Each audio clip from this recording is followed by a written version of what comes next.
ঘুমে প্রায় বিভোর হয়ে গিয়েছি। এমন সময় লক্ষ্য করলাম কেউ একজন আমার ঠোঁট জোড়াতে চুমু খাচ্ছে। শরীর অনেক ক্লান্ত, তাই চোখ মেলে তাকাবার মতন শক্তি জোগাতে পারছি না যে কে আমার ঠোঁটে চুমু খাচ্ছে। তার মধ্যে মাতাল করা একটি স্মেল নাকে ভেসে আসছে। একটু পর ফজরের আজান হলো। আজানের সুর শুনে লাফিয়ে বিছানা থেকে উঠে গেলাম। আশেপাশে তাকিয়ে কাউকেই দেখতে পেলাম না। বেশ অবাক হলাম কাউকে দেখতে না পেয়ে, কারণ একটু আগে কিছু একটা অনুভব করছিলাম আমি। কেউ একজন আমার ঠোঁট জোড়ায় চুমু খাচ্ছিল। মাথায় যেন কিছু ঢুকছে না। ধুর, আমার কথা ভুল হচ্ছে না তো? আমি মনে হয় ঘুমের ঘর উল্টাপাল্টা স্বপ্ন দেখেছি। বিছানা ছেড়ে উঠে গিয়ে অজু করে নিলাম, কারণ ফজরের নামাজ পড়তে হবে।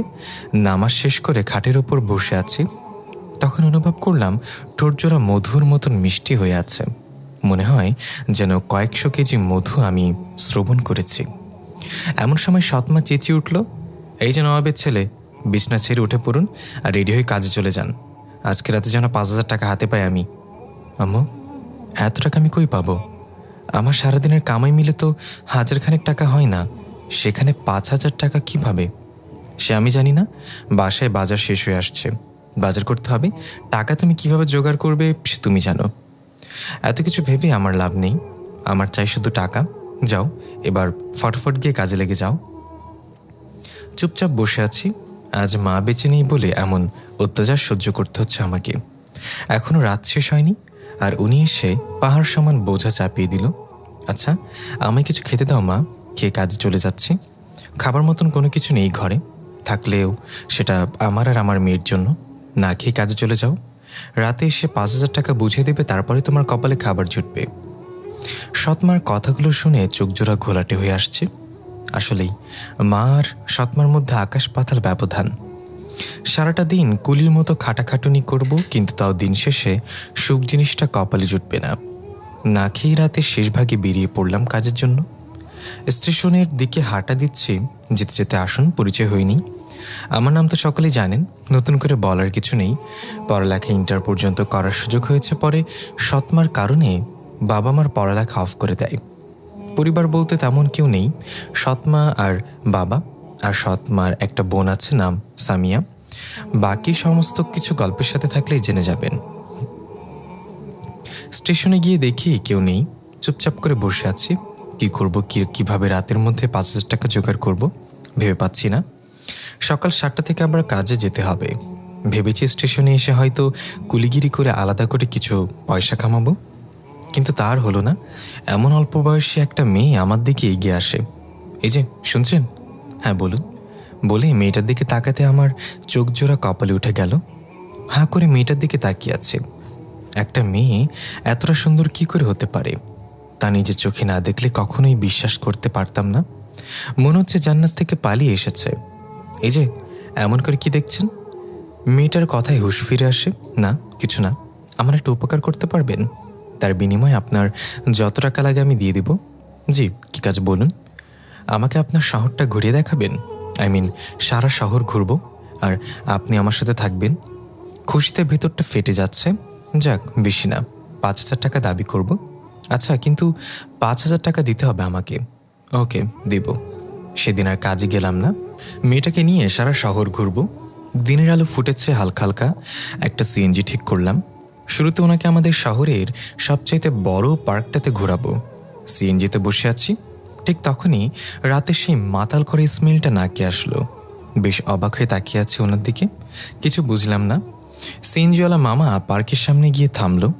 উনি ভাড়াটা চুকিয়ে দিল, তারপর ওনাকে নিয়ে পার্কের ভেতরে ঢুকলাম। সবাই আমাদের দিকে হাঁ করে তাকিয়ে আছে, কারণ আমার জামা কাপড়ের ঠিক ঠিকানা নেই। তার উপরে উনি দামি জামা কাপড় পরে আছে। মানুষের মনে 1000টা প্রশ্ন ঘুরপাক খাচ্ছে। মানুষ হয়তো ভাবছে যে মেয়েটা আমার কিছু হয়। সারাদিন ঘোরাঘুরি করলাম ওনাকে নিয়ে। বিকেলবেলায় একটা রেস্টুরেন্টে গেলাম। খাবার খেয়ে যেই না বের হব, তখনই কয়েকজন ছেলে আমার পথ আটকায় আর ওনার সাথে অসভ্যতাম শুরু করে। এটা দেখে মেজাজ এতটা খারাপ হয়ে যায়, ছেলে একটারে গালে কষে একটা থাপ্পড় বসিয়ে দিলাম। বাকি অন্য একটা ছেলে এসে আমার হাতের মধ্যে ছুরি চালিয়ে দিল। সাথে সাথে হাত থেকে ফুলকি দিয়ে রক্ত বের হওয়া শুরু হয়েছে। আর কয়েকজন এসে আমাকে পেছন থেকে জাপটে ধরে ফেলল। নড়াচড়া করার মতো তেমন কোনো স্কোপ নেই। আর যাকে থাপ্পড় মেরেছি সে ছেলেটা ওনার গায়ের মধ্যে হাত দিয়ে বসে। ভেতরে রাগে ফেটে যাচ্ছে। একটা মেয়ের ইজ্জত নষ্ট হচ্ছে আমার চোখের সামনে, কিন্তু আমি কিছুই করতে পারছি না। হঠাৎ এই ছেলেটা বিকট আওয়াজ করে চেঁচিয়ে ওঠে আর মাটিতে পড়ে যায়। যারা আমাকে পাকড়ে ধরেছিল তারা আমাকে ছেড়ে দিয়ে ওনার দিকে এগিয়ে যায়। ছেলেগুলো সেমভাবে চিৎকার করে মাটিতে লুটিয়ে পড়ে। কি হচ্ছে মাথায় তো কিছুই কাজ করছে না। উনি কি এমন করলো যে ছেলেগুলো মাটিতে লুটিয়ে পড়ল? উনি আমার দিকে এগিয়ে আসে। হাত থেকে তখনও অঝরে রক্ত পড়ছে। এই দেখি আপনার হাতে কতটুকু লেগেছে? না ম্যাডাম, কিছু হয়নি, আমি ঠিক আছি। এই ছেলে, একদম বেশি কথা বলবেন না, হাতটা দেখাতে বলেছি। হাতটা ওনার দিকে এগিয়ে দিলাম। আল্লাহ, হাতটা কতখানি কেটে গেছে, দেখি চলেন আমার সাথে। উনি আমাকে নিয়ে গিয়ে একটা জায়গায় বসায়। দেখি, চোখ বন্ধ করেন। কেন কেন কেন চোখ বন্ধ করবো কেন? আরে যেটা বলেছি সেটা করেন। চোখটা বন্ধ করতেই উনি আমার হাতটা ধরে ক্ষত জায়গাটার মধ্যে একটা চুমু বসিয়ে দিল। 1000 ভোল্টের একটা শক খেলাম। আল্লাহ, কি করলো উনি এটা? হ্যাঁ, এবার চোখ খুলেন। চোখ খুলে দেখি হাতের রক্ত পড়া বন্ধ হয়ে গেছে, আর এখন ব্যথাও লাগছে না। কি করলেন আপনি এটা? যা করার করেছি, সেটা আপনার না জানলেও চলবে। এখন চলেন। আচ্ছা চলেন। তারপর ওনাকে নিয়ে আবার গাড়িতে উঠে গেলাম। শোনেন, বাসায় গিয়ে রেস্ট করবেন, আর এই যে খামটা নিন, বাসায় গিয়ে খুলবেন সেটা। উনি আমাকে বাসার সামনে নামিয়ে দিয়ে চলে গেল। অবাক চোখে তাকিয়ে আছে ওনার চলে যাওয়ার দিকে। মানুষটা খুব ভালো, কিন্তু কে উনি? কি তার পরিচয়? কোথায় থাকেন? নাম কি? কিছু জানা হলো না। সারাদিন কোনো এক মোহের মধ্যে দিন পার হয়ে গেল। মাগরিব হয়ে এসেছে প্রায়। বাসায় ঢুকতেই সৎমার চেঁচামেচি শুরু। তুই এত আগে বাড়ি কেন এসেছিস? শরীর ভালো না তাই চলে এসেছি। আমার টাকা এনেছিস? না, টাকা জোগাড় হয়নি। নবাবজাদা, আর শুধু খেতে আসিস তুই? তোর খাওয়া দাওয়া সব বন্ধ। রুমে এসে বসে আছি। ওনার দিয়ে খামটা পকেট থেকে বের করে খুললাম। খামটা যেই না খুললাম, চোখ জোড়া কপালে উঠে গেল। 1000 নোট সব কয়টা কম হলেও 50,000 টাকা তো হবেই। সেখান থেকে 10,000 টাকা নিয়ে সৎমার কাছে চলে গেলাম। গিয়ে সোজনার মুখের উপরে টাকাগুলো ছুঁড়ে মারলাম। ধরেন আপনার টাকা। 5,000 টাকা বলেছেন, 10,000 দিয়েছি। আর একটা কথা মাথায় রাখবেন, আপনি কোনোদিন কারোর মা হওয়ার যোগ্যতা রাখেন না। যে মা টাকার জন্য সন্তানকে খাবার দেয় না, সে মা নামের কলঙ্ক। বলি রুম থেকে বের হয়ে আসলাম। ছাদে দাঁড়িয়ে আছে, এমন সময় আব্বু এসে শাসিয়ে গেল যে ওর মার সাথে বেয়াদবি করেছে, নেক্সট টাইম করলে আমাকে ঘর ছাড়া করবে। হ্যাঁ, কপাল। বাবার দুঃখগুলো বোঝে না, সবাই খালি নিজের মতন করে চাপিয়ে দিয়ে চলে যায়। রাতে আর খাবার খেলাম না। বাবার কথা শোনার পর আর খাওয়ার ইচ্ছে নেই। রাত 2টা বাজে। চোখ বুজে শুয়ে আছি, ঘুম আসছে না। এমন সময় কিছুটা অনুভব করলাম। চোখটা হালকা করে মেলে দেখি একটা ছায়ামূর্তি আমার পাশে বসে আছে। এটা দেখি তো বুকের মধ্যে ধুকপুকানি শুরু হয়ে গেল। ছায়ামূর্তিটা বসা থেকে উঠে আমার শরীরটাকে নিজের দখলে করে নিল। আমার উপরে শুয়ে ঠোঁট জোড়া নিজের দখলে করে নিয়েছে। তার মানে গতকাল কোনো স্বপ্ন দেখেছিলাম না। সবটা ক্লিয়ার হয়ে আসছে আস্তে আস্তে। ঠোঁটে চুমুক খাওয়া সেই মাতাল করে স্মেল। বিছানার পাশে লাইটের সুইচ ছিল। ঠুস করে সুইচটা চাপ দিয়ে উঠে বসে পড়লাম। অবাক করার বিষয়, কাউকেই দেখতে পেলাম না। কি হচ্ছে কি আমার সাথে? না, এর কিছু একটা করা দরকার। ওয়েট, বুদ্ধি পেয়েছি। বিছানা ছেড়ে উঠে পাকের ঘরে চলে গেলাম। তারপর তেতো জাতীয় কিছু একটা ঠোঁটের উপর লাগিয়ে দিলাম। আমি জানি সে আবার আসবে। রুমে এসে লাইট অফ করে শুয়ে আছি। ঘণ্টাখানিক পর আবার কারোর উপস্থিতি টের পেলাম। আমি শিওর যে সে ছায়ামূর্তিটার কাজ। ছায়ামূর্তি এসে আমাকে জড়িয়ে ধরে ঠোঁটটাতে চুমু বসিয়ে দিল। বাছা দহন এবার আর চুমু খেতে পারবে না। ঠোঁটে তেতো লাগিয়ে রেখেছি। ছায়ামূর্তিটা আমাকে অবাক করে দিয়ে সজোরে একটা থাপ্পড় বসিয়ে দিল গালের মধ্যে। থাপ্পড়টা এত জোরে মেরেছে যে মনে হচ্ছে এখনই জান বের হয়ে যাবে। তখনই পাশ থেকে কান্নার আওয়াজ ভেসে আসলো। কে একজন ফুপিয়ে ফুপিয়ে কান্না করছে। ছায়ামূর্তিটা এসে আমাকে জড়িয়ে ধরে ঠোঁটটাতে চুমু বসিয়ে দিল। একে আমাকে থাপ্পড় মারল কে? আবার একটা থাপ্পড় বসিয়ে দিল গালের মধ্যে। এবার আর কিছু বললাম না, চুপচাপ গালে হাত দিয়ে বসে আছি। কারণ কথা বললে আবার যদি থাপ্পড় মেরে দেয়। অদৃশ্য থেকে আওয়াজ আসলো, তুই ঠোঁটে তেতো লাগিয়েছিস কেন? চুপ করে আছি, ভয় কোনো কথা বেরোচ্ছে না মুখ দিয়ে। আওয়াজটা কেমন যেন ভয়ঙ্কর ছিল। মনে হচ্ছে যেন কেউ আমার উপরে খুব রেগে কথা বলছে। কি রে, কথা বলছিস না কেন? না, আরেকটা লাগিয়ে দিব? আমাকে কাঁদাস? হ্যাঁ, আসলে কে জানি আমার ঠোঁটে চুমু খাচ্ছিল, তাই তেতো লাগিয়ে দিয়েছি যাতে করে চুমু খেতে না পারে। তুই আমার চুমু খাওয়ার ব্যাঘাত ঘটিয়েছিস, তোকে আজকে আমি শেষ করে দিব বলে গলা চেপে ধরে। ছায়ামূর্তিটা গলা চেপে ধরেছে, মনে হচ্ছে যেন তার বাড়া ভাতে ছাই দিয়েছে। নড়াচড়া করার মতো শক্তি পাচ্ছি না, দমটা মনে হচ্ছে এখনই বের হয়ে যাবে। তখনই মাথায় আসলো খাটের পাশে তো লাইটের সুইচ আছে, সেটা জ্বালিয়ে দিই। কোনো মতো হাতটা সুইচের কাছে এগিয়ে নিলাম, লাইটটা জ্বালাবো বলে তখনই ছায়ামূর্তিটা আমার হাতটা চেপে ধরল। এই, তোর কত বড় সাহস যে তুই আবার লাইট জ্বালাতে যাচ্ছিলি? একে একে 2টা ভুল করলি তুই। প্লিজ আমায় মাফ করে দিন। আপনার সাথে যা ইচ্ছা হয় করেন আমার সাথে, কিন্তু প্লিজ গলাটা ছেড়ে দিন, আমার খুব কষ্ট হচ্ছে। ছায়ামূর্তির সাথে সাথে আমার গলা ছেড়ে দিল। হাফ ছেড়ে বাঁচলাম, মায়া লেগে গেছে তাই ছেড়ে দিয়েছি। দ্বিতীয়বার যেন এমন ধরনের ভুল না হয়। যাও, এবার গিয়ে মুখে মিষ্টি জাতীয় কিছু লাগিয়ে এসো। আচ্ছা যাচ্ছি। হ্যাঁ যাও, কিন্তু ভুলেও লাইট অন করবে না। অন্ধকারে হাতিয়ে হাতিয়ে পাখির ঘরে চলে গেলাম, গিয়ে মধুর বোতলটা নিয়ে ঠোঁটের উপরে মধু লাগিয়ে দিলাম। তারপর রুমে আসলাম। ছায়ামূর্তিটা বিছানার উপরে বসে আছে, চেহারা দেখা যাচ্ছে না, তবে আবছা আলো স্পষ্ট বোঝা যাচ্ছে যে এখানে কেউ একজন বসে আছে। কাছে যেতেই ছায়ামূর্তিটা আমাকে জড়িয়ে ধরল। অবাক হয়ে আছি, আল্লাহ, এ কী হচ্ছে আমার সাথে? কোন পেতনির পাল্লায় পড়লাম আমি? তখনই ছায়ামূর্তিটা বলে উঠল, এই যে একদম উল্টাপাল্টা ভাববে না, আমি কোনো পেতনি টেতনি না। ও মাই খ্যাত, দ্যাট, ও মাই গড, শক্ট খেয়ে কী সব উল্টাপাল্টা ইংলিশ বের হচ্ছে মুখ দিয়ে। মনের কথা উনি কী করে জানলেন? না, আর কিছু ভাবা যাবে না। উল্টোপাল্টা কিছু ভাবলে পরে ঘাড় মোটকে দেবে। অনেক কিছু ভেবে ফেলেছ, এখন আমার কাজ আমাকে করতে দাও। কি কাজ?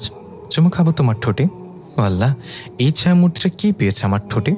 ঠোঁট জোড়া আবার ছায়ামূর্তিটা নিজের দখলে করে নিল। পাক্কা 1 ঘন্টা পর ছেড়েছে আমাকে। জোরে জোরে নিঃশ্বাস নিচ্ছি, মনে হচ্ছে কলিজাটা গলে মুখ দিয়ে বের হয়ে যাবে। এই ছেলে শোনো, হাঁপানির জ্বালায় কথা বের হচ্ছে না মুখ দিয়ে, তাও বহু কষ্টে কথার জবাব দিলাম। হ্যাঁ বলেন, কাল থেকে ওসব আর করবে না, মুখে তেতো টেতো কিছু লাগাবে না। আমি রোজ এসে তোমার ঠোঁটে চুমু খাবো। কাল থেকে যদি উল্টোপাল্টা কিছু করো তাহলে একদম ঠাটিয়ে একটা লাগিয়ে দিব। না না, আর কোনোদিনও ভুলেও তেতো টেতো লাগাবো না। কিন্তু একটা জিনিস বলেন তো, আপনি আমার ঠোঁটে কী পেয়েছেন? সেটা তোমার না জানলেও চলবে, সময় হলে সব জেনে যাবে। এখন আমি আসি, আমার যাওয়ার সময় হয়ে গিয়েছে। আচ্ছা, তা না হয় না বললেন, কিন্তু আপনি কি বা আপনার নাম কি সেটা তো বলে যান। আমি পরিজগতের রানী, আমার নাম মাপসুরা, পরি পালক থেকে এসেছি আমি। আর হ্যাঁ শোনো, কখনো কোনো বিপদে পড়লে আমাকে স্মরণ করে 2টা বাক্য মুখে আনবে, বাতিস্তম বাতিস্তম যোদনাম। তারপর ছায়ামূর্তিটা চলে যায়। ছায়ামূর্তি পড়িয়ে এটা শোনার পর থেকে ভেতরে এক দফা একটা সুনামির মতো ঝড় বয়ে গেল। ইচ্ছে করছে নিজের কাঁঠাল বিচিতে চাপ দিয়ে নিজেই মরে যাই। এই জীবন রেখে কী লাভ? মানুষের কাছে কদর পেলাম না, সেখানে একটা পরি এসে পাপ্পি ঝাপ্পি দিয়ে যাচ্ছে। সে রাতে আর চোখ এক করতে পারলাম না, গা গরম হয়ে আসছে, মনে হচ্ছে জ্বর আসবে। ফজরের নামাজের সময় হয়ে এসেছে, বিছানা ছেড়ে উঠে নামাজ পড়ে নিলাম। গাটা এখন একটু হালকা হালকা লাগছে, জ্বরের ভাবটাও চলে গিয়েছে। একটু পর সৎমা দেখি নাস্তা নিয়ে রুমে হাজির। এই নে, তোর জন্য নিজের হাতে নাস্তা বানিয়ে এনেছি। চোখগুলো বড় বড় করে তাকিয়ে আছে আমার দিকে। এ কি দেখছি আমি? এটা কি আসলে আমার সৎমা? আরে এত অবাক হচ্ছিস কেন? কাল রাতে তুই 10,000 টাকা দিলেই মনটা একদম খুশিতে ভরে গেছে। তার উপরে তোর বাবা বলল মাহারা ছেলেটাকে নিজের মতো করে স্নেহ মমতা দিতে। তাই ভাবলাম তুই তো সকাল সকাল কাজে যাবি, তোর জন্য ভালো কিছু নাস্তাও বানিয়ে রাখি। সৎমার কথা শুনে কি বলবো ভেবে পাচ্ছি না। দুনিয়ায় মানুষ আসলে বড়ই অদ্ভুত। চাহিদা পূরণ করতে পারলে সবার কাছে প্রিয় পাত্র হওয়া যায়। গতকাল সকালে খেতে পর্যন্ত দেয়নি, আর আজ চুপচাপ নাস্তা করে নিলাম। তারপর একটা রেস্টুরেন্টে গিয়ে কাজ করে বের হয়ে গেলাম, কারণ আজ সরাসরি ডিউটিতে যাব। স্টেশনে কাজের জন্য যেতে হবে না। ডিউটিতে যেতেই মালিক চেঁচিয়ে উঠলো আমার উপরে, কিরে কাল আসিসনি কেন? মালিক, কালকে একটু বিজি ছিলাম তাই আসতে পারিনি।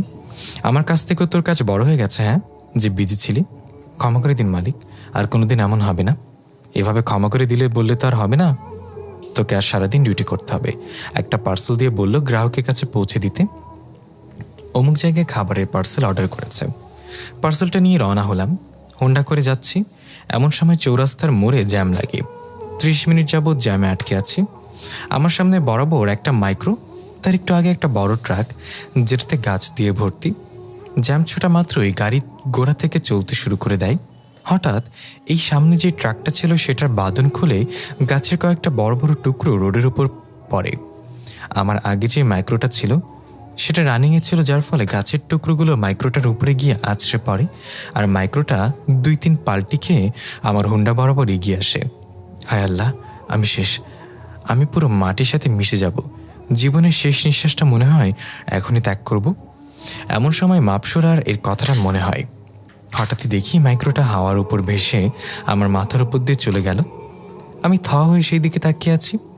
তখন কেউ একজন পেছন থেকে আমার কাঁধে হাত রাখলো। এই, আপনি ঠিক আছেন তো? আমাকে স্মরণ করতে আর একটু দেরি করলেই তো ঘটনা খারাপ হয়ে যেত। পেছনে ফিরতে দেখি গতকালের সেই মেয়েটা। উনি এখানে কেন? আর মাপসুরা কোথায়? সেনা বলেছিল ওকে স্মরণ করতে সে চলে আসবে, কিন্তু সে তো আসেনি। ম্যাডাম, আপনি এখানে কেন? এখানে আমি কেন মানে? আমি না আসলে তোমায় কে বাঁচাতো? তার মানে আপনি মাপসুরা? হ্যাঁ, আমি মাপসুরা। এটা শুনে 1000 ভোল্টের একটা শক খেলাম। আমাকে চুমু খাওয়া ছায়ামূর্তিটা দেখতে এত সুন্দর, আমার চোখে বিশ্বাস করতে পারছি না। খুশিতে মাপসুরাকে জড়িয়ে ধরে ওর গালের মধ্যে একটা চুমু বসিয়ে দিলাম। এই, এটা কি করলে তুমি? মাপসুরা এর কথা শুনে হুঁশ ফিরে আসলো। আল্লাহ, এটা কি করে বসলাম আমি? ম্যাডাম, সরি, আসলে আমি নিজেকে কন্ট্রোল করতে পারিনি। এমনটার কোনোদিন হবে না। আরে আরে আরে, এত ফর্মাল হচ্ছে কেন? আমি তো খালি জিজ্ঞাসা করেছি। তাছাড়া কি আর তোমার কিছু বলেছি নাকি যেভাবে অনুতপ্ত হচ্ছ? না ম্যাডাম, আসলে আমি কিভাবে যে এমনটা করে ফেলেছি তা বুঝে উঠতে পারছি না। হয়েছে, থাক, আর বুঝে উঠতে হবে না। আর আমাকে ম্যাডাম ম্যাডাম করবে না, মাপসুরা বলে ডাকবে। আচ্ছা, তাহলে চলো এবার তোমায় নিয়ে ঘুরবো আর সারাদিন। না, আমি যেতে পারবো না, কারণ আমার পার্সেল ডেলিভারি করতে হবে। তাছাড়া গতকালের জন্য মালিক আমাকে সেই ঝাড়ি দিয়েছে, আর আজ যদি কাজ না করি পরে আমার চাকরি খেয়ে দেবে। আরে ওসব কিছু হবে না, তোমার পার্সেল জায়গা মতো চলে যাবে। আর তুমি এখন আমার সাথে চলো। কি বলবো ভেবে পাচ্ছি না। মেয়েটা অনেক জোর করে ওর সাথে ঘুরতে নিয়ে গেল, কিন্তু ভেতরে ভেতরে টেনশন হচ্ছে যে পার্সেল দেওয়ার সময় পেরিয়ে যাচ্ছে।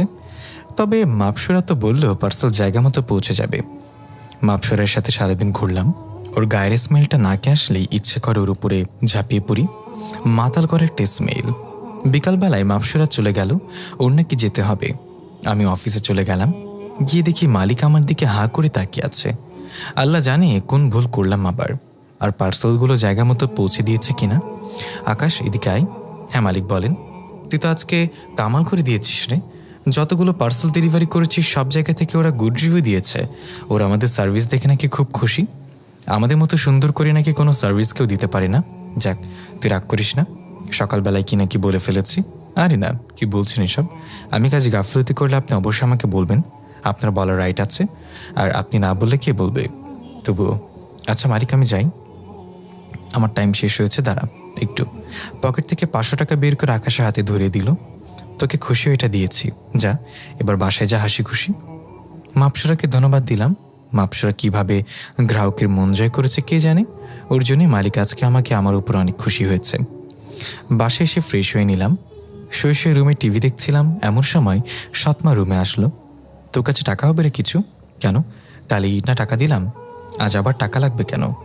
আসলে একটু দরকার ছিল, আর কাল যা দিয়েছি সব তো খরচ হয়ে গেছে। কিছুই বললাম না। উনি আমার মা, সেটা ভাবতেই গায়ে কাঁটা দিয়ে ওঠে। আমি রক্ত মাংস খরচ করে টাকা রোজগার করব, আর তিনি সেটা 1 মিনিটে শেষ করে ফেলবে। কি বলবো ভেবে পাই না। আচ্ছা, কত লাগবে? এই তো 500 হলেই হবে। ওকে, দাঁড়া দিচ্ছি। পকেট থেকে মানিব্যাগটা বের করলাম। মানিব্যাগটা খুলতেই চোখ জোড়া কপালে উঠে গেল। মানিব্যাগ ভর্তি টাকা। আল্লাহ, এত টাকা কোথা থেকে আসলো? মাথায় তো কিছুই কাজ করছে না। মাপসুর এমন করে নাই তো? ও ছাড়া এমন কাজ কেউ করবে না, এটা এরই কাজ। পাশে ফিরে দেখি সৎমা আমার মানিব্যাগের দিকে চোখ বড় বড় করে তাকিয়ে আছে, কারণ তিনিও টাকাগুলো দেখেছে। 500 টাকার একটা নোট বের করে ওনাকে দিলাম। আরে, এত কম দিলি যে? তোর কি টাকা কম আছে নাকি? আরও কিছু দে। এত কিপটামি করছিস কেন? তোর মাকেই তো দিচ্ছিস। তুমি মা না, তুমি রক্তচোষার চাইতেও ভয়ঙ্কর কোনো প্রাণী। কথা না বলে আরও 1000 টাকা দিলাম, এগুলো রাখো। পরে তিনি চলে গেলেন। রাতের বেলায় খাবার খেয়ে শুয়ে শুয়ে আছি। শুয়ে শুয়ে মাপসুরার জন্য অপেক্ষা করছি। মেয়েটার সাথে একদম ফ্রি হয়ে গেছি। আপনি থেকে তুমিতে নেমে এসেছে সম্পর্ক। রাত 2টা বাজে, তখন জানালার পাশে কিছুটা অনুভব করলাম, তার মানে মাপসুরা এসে গেছে। এই, কি করছো? কারোর জন্য অপেক্ষা করছিলাম। ও আমার জন্য অপেক্ষা করছিলে বুঝি? মুচকে একটা হাসি দিলাম। সে আমার হাসি দেখেই বুঝে নিল যে তার জন্য অপেক্ষা করছিলাম। সে আমাকে অবাক করে দিয়ে জড়িয়ে ধরল, তারপর ঠোঁট জোড়া নিজের করে নিল। আমি জানি না আমার ঠোঁটের মাঝে সে কী পেয়েছে, আর আমার কেন জানি খুব ভালো লাগে।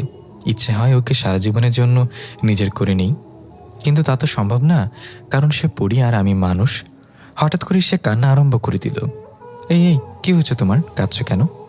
পরি পালক থেকে আসার সময় প্রহরীরা হয়তো টের পেয়ে গেছে যে আমি পৃথিবীতে যাচ্ছি, তাই তারা পৃথিবীর দিকে আসছে আমার খোঁজ করার জন্য। তো কি হয়েছে, তুমি তো তাদের সর্দার, তোমাকে তো তারা কোনো কিছুই বলবে না। তোমাকে কে বলেছে যে আমাকে তারা কিছু বলবে না? নিয়ম সবার জন্য সমান। পৃথিবীতে আসার অনুমতি নেই, আমি নিয়ম ভঙ্গ করেছি। জানি না ওরা আমার কী হাল করবে। আর আমি এখানে রানী হইনি, সামনে ঘোষণা করবে আমার বাবা। আর এখন যদি এসব কেউ জেনে যায় যে আমি নিয়ম ভঙ্গ করেছি, তাহলে আমাকে তারা মেরে ফেলবে। তাহলে আর কোনোদিন তোমার কাছে আসতে পারবো না, আর তোমার কাছে না এসে আমি থাকতে পারবো না। সবটা বোঝালাম, কিন্তু আমার কাছে না এসে থাকতে পারবে না কেন? গাধা, কিছু বুঝিস না তুই? আমি যে তোকে ভালোবাসি সেটা কি তোর এখনো বোঝার বাকি রয়েছে? মাপসুরের কথা শুনে চোখ জোড়া কপালে উঠে গেল। কি, মাপসুর আমাকে ভালোবাসে? চোখ বড় বড় করে ওর দিকে তাকিয়ে আছি। এভাবে তাকিয়ে আছিস কেন? আমার টেনশনে শরীর কাঁপছে আর তুই চোখ বড় বড় করে চেয়ে আছিস? আসলে তোমার কথা শুনে ভেতরটা পুরো মুচড়ে উঠেছে। দেখ, রাগ উঠবি না। কথাটা শুনে ভেতরটা মোচড় দিয়ে উঠেছে। এবার সত্যি তোর ভেতরটা আমি মুচড়ে দিব। আল্লাহ, না না, এমনটা করো না। আর তুমি এত রেগে যাচ্ছ কেন? তো কী করবো, নাচবো? এই, আমি কি তাই বলেছি নাকি? এই পক পক করবি না, আমি কি বলি সেটা মন দিয়ে শোন। হ্যাঁ বলো। ওরা আমার খোঁজ করতে করতে এখানে আসবে, আর তখন আমি ইশারা করলে ঠুস করে লাইটটা জ্বালিয়ে দিবি। সাথে সাথে ওরা রুমে আটকে যাবে আর আমি সেই সুযোগে পালিয়ে যাব। আর একটু পর আবার লাইটটা জ্বালিয়ে দিবি। আচ্ছা। একটু পরে মাপসরে ইশারা করতে লাইটটা জ্বালিয়ে দিলাম। তখন দেখলাম দুটো বিড়াল খাটের নিচে দৌড় দিল। এটা দেখেই বুঝে গেলাম যে প্রহরীরা আটকে গেছে। একটু পর লাইট অফ করে দিলাম। তখনই দেখলাম দুইটা ছায়ামূর্তি জানলা দিয়ে বের হয়ে গেল।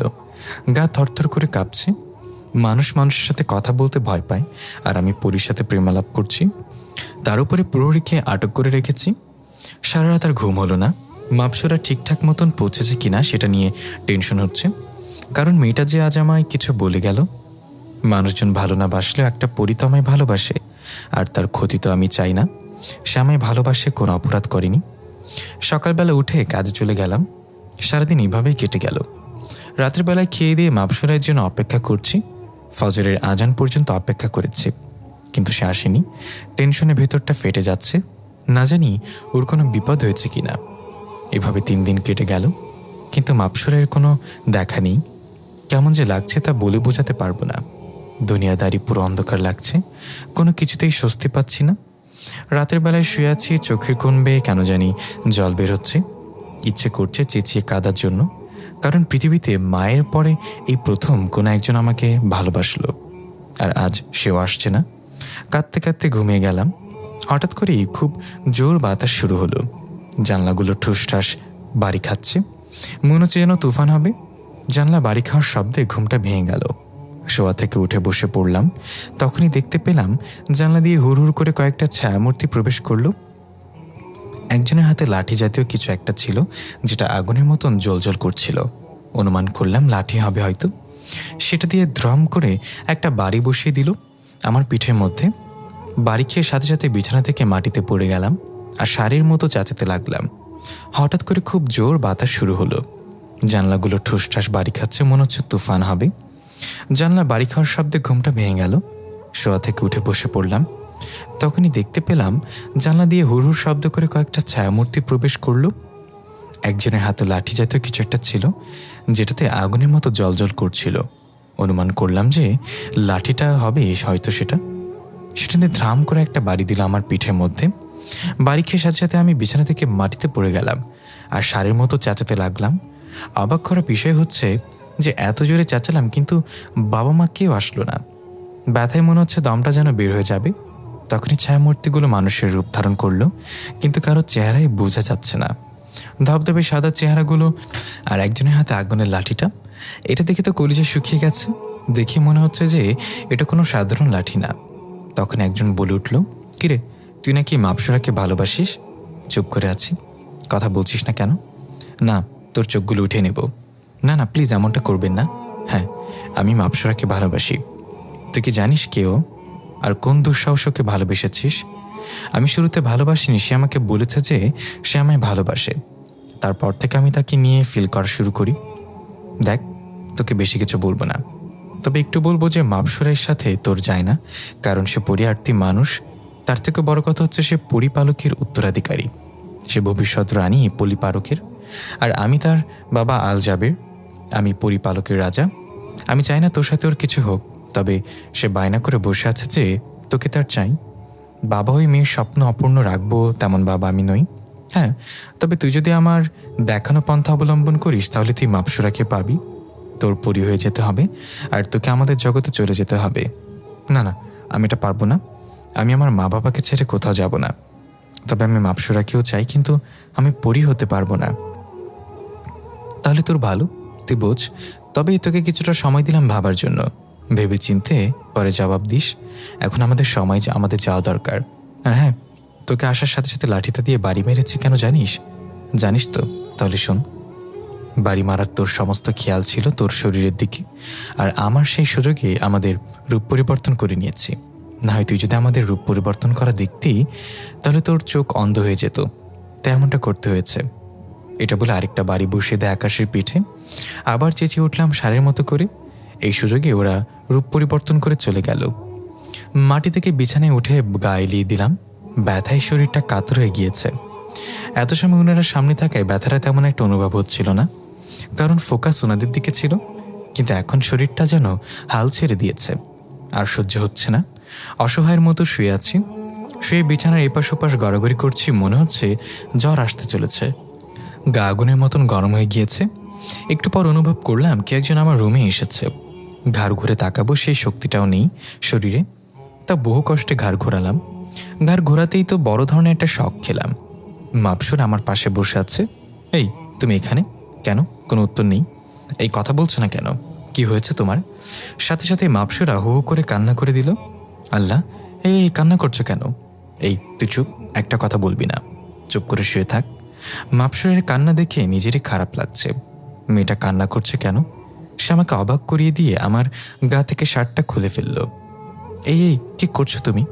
তোকে বলেছি চুপ থাকতে, বেশি বকবক করতে না করেছি? রাগুটাপিত চোখ দুইটা নিয়ে নেব তোর। আল্লাহ, কি করেছি আমি?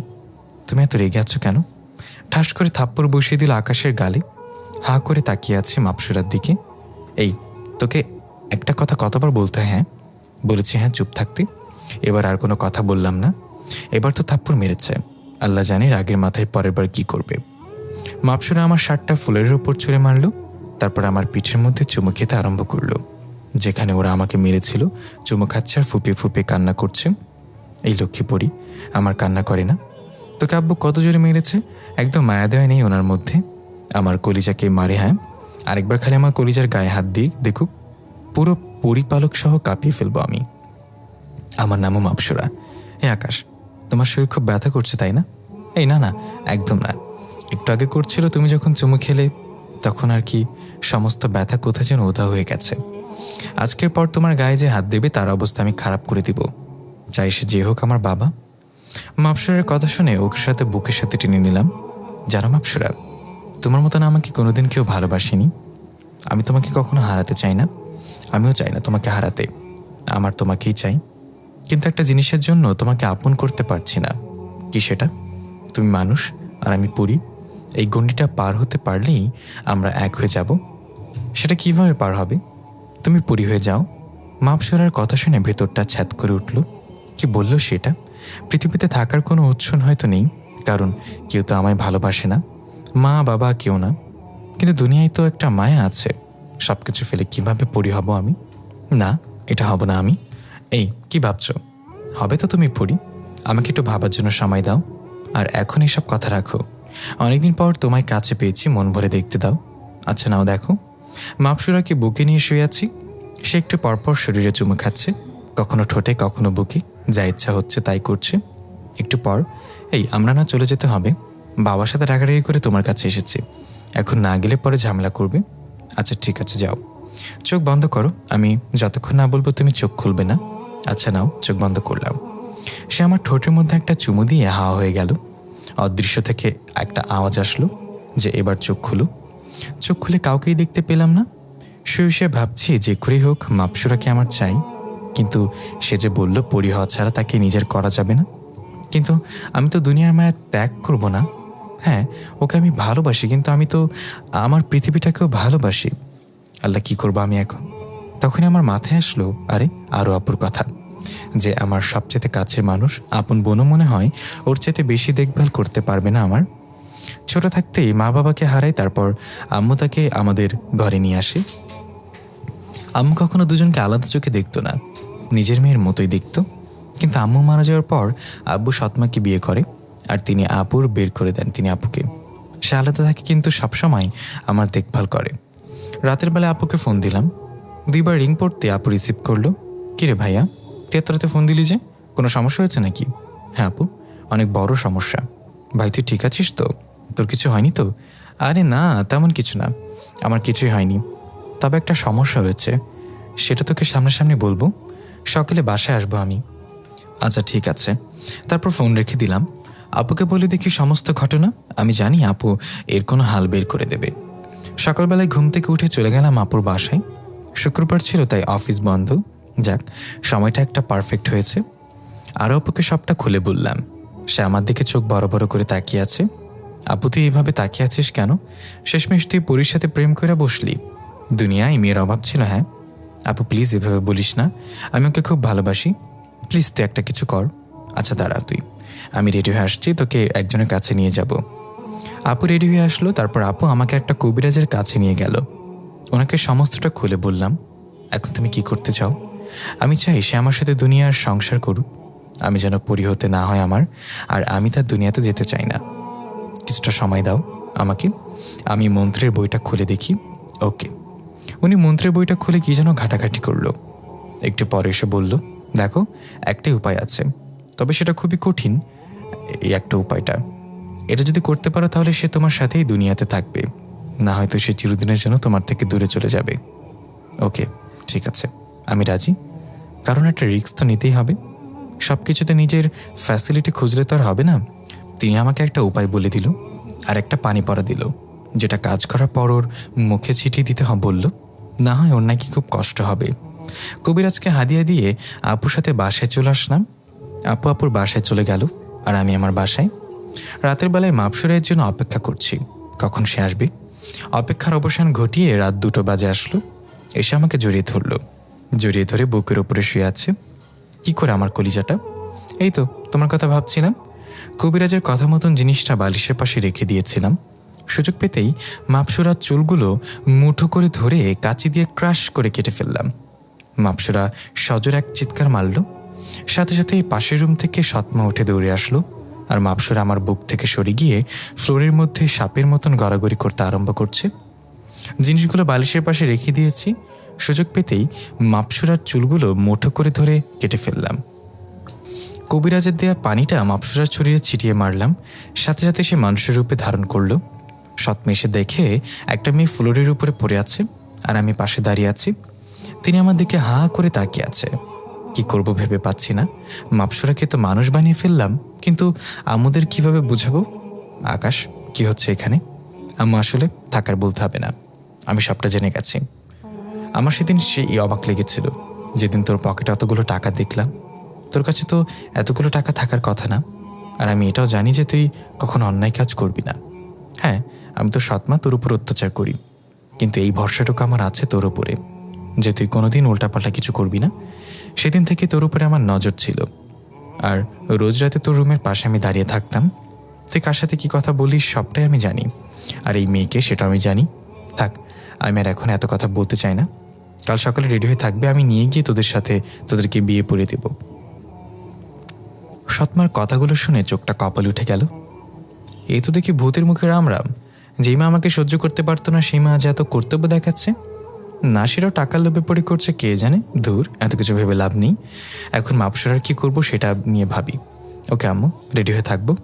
তিনি চলে গেলেন, আর আমি মাপসরাকে ফ্লোর থেকে উঠিয়ে নিয়ে বিছানায় শুয়ে দিলাম।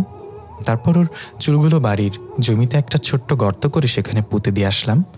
এসে দেখি মাপসুরা বিছানার উপরে বসে বসে কান্না করছে। মেয়েটার জ্ঞান ফিরে এসেছে। আকাশ, তুমি এটা কি করলে? কিভাবে করতে পারলে তুমি আমার এত বড় সর্বনাশ? কি দোষ ছিল আমার? তোমার কোনো দোষ নেই মাপসুরা। দেখো, তুমি আমি নিজের চেয়েও বেশি ভালোবেসে ফেলেছি, কিন্তু তোমাকে পেতে হলে পরি হতে হবে, সেটা আমার মন সাড়া দিচ্ছিল না। কিন্তু তোমাকেও যে আমার পেতে হবে তাই এমনটা করেছি। এছাড়া যে তোমাকে নিজের করে পাওয়ার মতো কোনো উপায় ছিল না, তাই বলে আমাকে বলি দিলে। ভালো তো আমিও তোমাকে বাসতাম, কিন্তু তোমায় তো জোর করে পরি বানাইনি আমি। আমি চাইলেই সেটা করতে পারতাম, কিন্তু করিনি। আমি চাই যে তুমি নিজ থেকে পরি হয়ে যাও, যাতে করে আমার বদলে তুমি পরিপালকের রাজত্ব করতে পারো। তুমি হবে রাজা আর আমি হব তোমার রানী। কিন্তু সবটাই তুমি শেষ করে দিলে। তুমি রাজা হলে তোমার যেমন ইচ্ছা হতো তুমি তেমনটাই করতে পারতে। চাইলে দুনিয়া আসতে পারতে, চাইলে পরিপালকে যেতে পারতে, কিন্তু তুমি কি করলে এটা? যে তোমাকে নিয়ে এতটা ভেবেছে তাকেই বলিতে দিলে। মাপসরা, প্লিজ আমায় তুমি ক্ষমা করে দাও। যেটা করেছো সেটা ক্ষমার যোগ্য না। আমার জীবনটা তুমি শেষ করে দিয়েছ। তুমি আসলেই প্রমাণ করে দিলে যে পৃথিবীর মানুষগুলো নিজের স্বার্থের জন্য অন্য কাউকে বলি দিতে পারে। মাপসরার কথাগুলো শুনে ভেতরটা ফেটে যাচ্ছে। আল্লাহ, কি করলাম আমি এটা? যে আমাকে নিয়ে এতটা ভাবে তার এত বড় ক্ষতি কিভাবে করলাম আমি? কোনো কথা না বলে রুম থেকে বের হয়ে আসলাম, কারণ মেয়েটার চোখে চোখ রাখতে পারবো না আমি। বারান্দায় বসে সারাটা রাত কাটিয়ে দিলাম। সকালবেলা রুমে গিয়ে দেখি মেয়েটা কান্না করতে করতে ঘুমিয়ে গেছে। একটু পর সৎমে এসে বলে গেল রেডি হয়ে থাকতে দুজনে। মাপসুরাকে ঘুম থেকে উঠে রেডি হতে বললাম। সেও চুপচাপ রেডি হয়ে নিল, একটাও কথা বলল না। মেয়েটা কেমন যেন মনমারা হয়ে গেছে। অবশ্য তার কারণটা আমার অজানা নয়। থাক, এখন এত কিছু ভেবে লাভ নেই। গিয়ে রেডি হয়ে নিই। রেডি হয়ে আব্বু আম্মু আমি মাপসুরা সবাই মিলে একটা কাজের কাছে গেলাম। আব্বুকে হয়তো আম্মু রাতেই সবটা বলে দিয়েছে, তাই ওনার কোনো রিয়াকশন নেই। আমাদের বিয়েটা হয়ে গেল। মাপসুরাকে নিয়ে বাড়িতে চলে আসলাম। মেয়েটা সারাদিন আমার সাথে একটা শব্দও করেনি এবং কথা বলে নাই। আশেপাশের লোকজন এসে নতুন বউকে দেখে যাচ্ছে। আম্মা আব্বু সবাইকে মিথ্যা বলেছে যে মেয়ের বাড়ি অমুক জায়গায়। অবাক করা বিষয় হচ্ছে, যেই মাপসুরাকে দেখেছে সেই তার চোখ ফেরাতে পারছে না। ড্যাব ড্যাব করে তাকিয়ে আছে ওর দিকে সবাই, যেটা দেখে আমার হিংসায় গা জ্বলে যাচ্ছে। কোনো কথা না বলে মাপসুরাকে কোলে তুলে নিয়ে নিজের রুমে চলে আসলাম। আমার বউ আমি দেখবো, অন্য কেউ কেন দেখবে? রাতের বেলায় খেয়ে দিয়ে শুয়ে আছি। মাপসুরা কোনো কিছু খায়নি। হাজারবার বলেছি খেতে, কিন্তু কোনো রেসপন্স করেনি, তাই জোরাজোরি করিনি। মাপসুরাকে নিজের বুকে নিয়ে শুয়ে আছি। এমন সময় জানালার বাইরে তাকিয়ে দেখি দুনিয়াদারি মনে হয় এখনই উল্টে পাল্টে যাবে, এমন বাতাস শুরু হয়েছে। ধুলোবালি উড়ে চোখের উপরে আসছে। জানলা দিয়ে উল্টো উঠে জানালাটা বন্ধ করতে যাব, ঠিক সেই সময় কে একজন আমাকে ধাক্কা দিয়ে ফ্লোরে ফেলে দেয়। বেকায়দাভাবে ফ্লোরে পড়ায় হাতের উপরে সেইভাবে চোট লেগেছে। মাপসরার সাথে সাথে শোয়া থেকে উঠে দৌড়ে আসলো। এই এই কি হচ্ছে তোমার? জানি না, কে যেন আমার ধাক্কা দিয়ে মাটিতে ফেলে দিয়েছে। এটা না বলতেই দেখি কালকের ওনারা আমার দিকে হাঁ করে তাকিয়ে আছে। আজকে আরও কয়েকজন এসেছে, সবার হাতে আগুনের লাঠি। তার মানে এরা সবাই পরিপালকের ক্ষমতাবান ব্যক্তি। এই বালক, তুই এটা কি করলি? ছলনা করে আমার মেয়েটাকে আমার থেকে দূরে সরিয়ে দিলি। তোকে তো আজকে আমি মেরে ফেলবো বলে আগুনের লাঠিটা দিয়ে বাড়ি মারতে যাবে, তখনই মাপসরা লাঠিটা ধরে ফেলে। বাবা, এটা তুমি করতে পারো না। সে এখন আর একা নেই, তার জীবনের সাথে তোমার মেয়েও যুক্ত হয়ে গেছে। ওর কিছু হলে তোমার মেয়ের এই ক্ষতি হবে। হ্যাঁ, আমি জানি সে অন্যায় করেছে, সে আমার সাথে প্রতারণা করেছে, সে প্রতারক। কিন্তু ওর মতো প্রতারক যে আমি না। আমি ওকে কথা দিয়েছি যে ওর গায়ে কেউ হাতের একটা ফুলের টোকাও দিতে পারবে না আমি থাকতে। সো তোমরা ওর গায়ে হাত দিব না। মারি, তুই এটা কি বলছিস? যে ছেলে তোকে আমাদের থেকে দূরে সরিয়ে দিল, তুই তার রক্ষিতা হয়েই সামনে দাঁড়িয়েছিস। কি করব বাবা, এছাড়া তো আমার আর কোনো উপায় নেই এখন। পাশ থেকে একজন বলে উঠল, মহারাজ, আপনি আপনার মেয়েকে নিয়ে চলুন। ওকে যে করে হোক আমি পরি বানিয়ে দিব। এত সাধনা, এত মন্ত্রবিদ্যা অর্জন করার পরে যদি সেটা কাজে খাটাতে না পারি, তাহলে সে সাধনার দাম নেই। মহারাজ, আপনি কারো কথা না শুনে মাপসুরাকে নিয়ে চলুন। লোকটার কথা শুনে বুঝতে বাকি রইল না যে সে পরিপালকের পণ্ডিত। সে এখনই বলল, কি আমার মাপসুরাকে নিয়ে যাবে? ওর কত বড় সাহস! তুই যত বড় জাদুঘর হোস না কেন, সেটা পরিপালকের, কিন্তু দুনিয়ার বুকে তুই কিছুই না। আমার কলিজাকে নিয়ে যাওয়া তো দূরের কথা, হাত লাগিয়ে দেখা তো পারলে। মারে, তুই চল আমাদের সাথে। পণ্ডিত মশাই তোকে আবার পরি বানিয়ে দেবে। চুপ করে দাঁড়িয়ে আছে মাপসুরা। আরে মহারাজ, এত কিসের কথা? সোজা নিয়ে চলুন তো বলে মাপসুরার হাত ধরে ফেলে। পণ্ডিত, তুই তো সীমা পার করে ফেলেছিস। আমার কলিজাকে নিয়ে যেতে চাস তুই? নিজেকে আর কন্ট্রোল করতে পারলাম না, দৌড়ে গিয়ে পণ্ডিত বরাবর একটা লাথি বসিয়ে দিলাম। সে সোজা আছড়ে গিয়ে মাটির উপরে পড়ল। দেখি কার কত বড় সাহস যে আমার কলিজাকে আমার থেকে নিয়ে যাবে। মাপসুরাকে টেনে টেনে এনে নিজের বুকে নিয়ে নিলাম। পণ্ডিত লাথি খেয়ে এখনো মাটিতে পড়ে আছে। এই বালক, তুই কিন্তু বেশি বাড়াবাড়ি করে ফেলেছিস, এর ফল কিন্তু ভালো হবে না। বাবা প্লিজ, তোমরা এখান থেকে চলে যাও। তোমরা থাকলে এই ছেলে আরও বেশি পাগলামো করবে। এখন পণ্ডিতকে মেরেছে, কখন তোমার গায়ে হাত তুলে বসে ঠিক নেই। প্লিজ তোমরা চলে যাও। মাপসুরার কথায় ওর বাবা আর বাকি সকল যারা ছিল সবাই চলে যায়। আকাশ, তুমি কাজটা ঠিক করলে না পণ্ডিতকে মেরে। এখন তো শুধু পণ্ডিতকে মেরেছি, আমার থেকে আলাদা করার চিন্তা যে মাথায় আনবে তাকে শেষ করে দেব, চাই সে হোক তোর বাবা। কথাগুলো বলতে বলতে কান্না করে দিয়েছি। জানি না মেয়েটা কি করে এতটা ভালোবাসায় ফেলেছে আমি। মাপসুরা প্লিজ, তুমি আমায় কখনো ছেড়ে যেও না। সেটা সময় দেখা যাবে, কেউ তো আর চিরজীবনের জন্য থাকে না। মাপসুরার মুখে এমন কথা শুনে ভেতরটা মচড়ে উঠল। না, ওকে আমি কখনো হারাতে দেব না। ওকে নিজের ভালোবাসায় জড়িয়ে রাখবো। ঠুস করে মাপসুরাকে কোলে তুলে নিলাম। তারপর বিছানায় নিয়ে গিয়ে ওকে পাগলের মতো চুমু খেতে লাগলাম। সে চুপচাপ শুয়ে আছে, কোনো রেসপন্স করছে না। রেসপন্স করলে করুক, না করলে না করুক, কিন্তু আমি ওকে নিজের করে নিব ভালোবাসায়। বেশ কিছুক্ষণ পর আকাশ মাপসুরাকে ছেড়ে দেয়। দুজনে ক্লান্ত শরীর নিয়ে শুয়ে আছে। আকাশ শুয়ে সে ভাবছে যে ওদের একটা বেবি হলে হয়তো মাপসুরা স্বাভাবিক হয়ে যাবে আর সে তাকে মেনে নেবে। কিন্তু সে জানে না যে তার চিন্তাভাবনার বাইরেও অনেক কিছু ঘটতে চলেছে। তার জীবনে কোনো কাল আসতে চলেছে, তার কোনো ধারণাই নেই। আকাশের হয়তো তার জীবনটাই চলে যাবে। আকাশ শুয়ে সে ভাবছে ওদের একটা বেবি হলে হয়তো মাপসুরা স্বাভাবিক হয়ে যাবে আর সে তাকে মেনে নেবে। কিন্তু সে জানে না যে তার চিন্তাভাবনার বাইরেও অনেক কিছু ঘটতে চলেছে। তার জীবনে যে কাল অপেক্ষা করছে সেটা কোনো আভাস হয়তো পায়নি। তোমার ইচ্ছে পূরণ হয়েছে তো আকাশ, আমাকে পরি থেকে মানুষ বানিয়ে দিলে, আমার ভিতরে তোমার সন্তানের বীজ রোপণ করে দিলে। এরপরে আর কি কোনো ইচ্ছা আছে? মাপসুরা, তুমি এমন করে বলছো কেন? প্লিজ এভাবে বলো না। আমি তোমায় ভালোবাসি, তাই তোমাকে নিজের করে পাওয়ার জন্য এমনটা করেছি।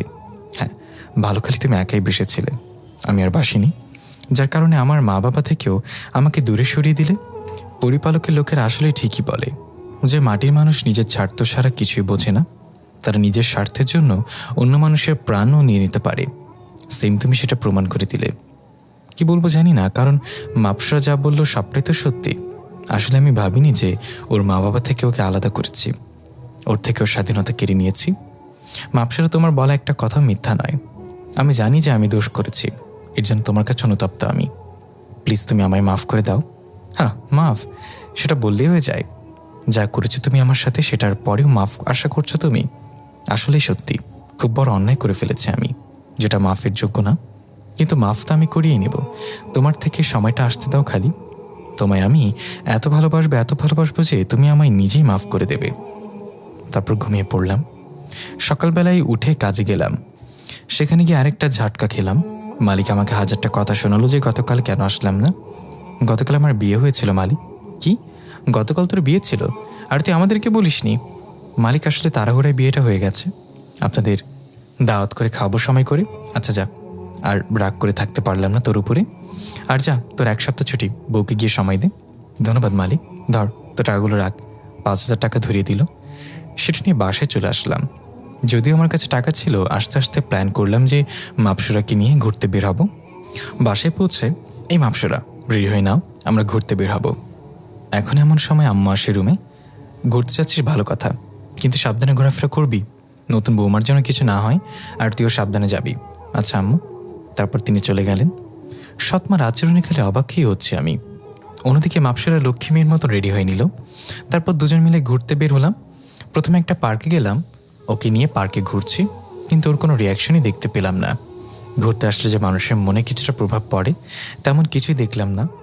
রোবটের মতো হেঁটে চলেছে আমার সাথে। আশেপাশের মানুষজন ড্যাব ড্যাব করে চলে তাকিয়ে আছে মাপসুরার দিকে। সেই লেভেলে রাগ হচ্ছে এটা দেখে। আরে ভাই, তোরা তো নিজের পার্টনার নিয়ে এসেছিস, তারপরেও কেন আমার বউকে খুঁটে খুঁটে দেখতে হবে? দেখ, আর থাকবই না এখানে। মাপসুরাকে নিয়ে অন্য জায়গায় চলে গেলাম। সারাদিন দুজন মিলে খুব ঘোরাঘুরি করেছি। তারপর সন্ধ্যায় বাসে এসেছি। এসব কি হবে ভেবেছ? আমি গলে যাব? না, কখনই না।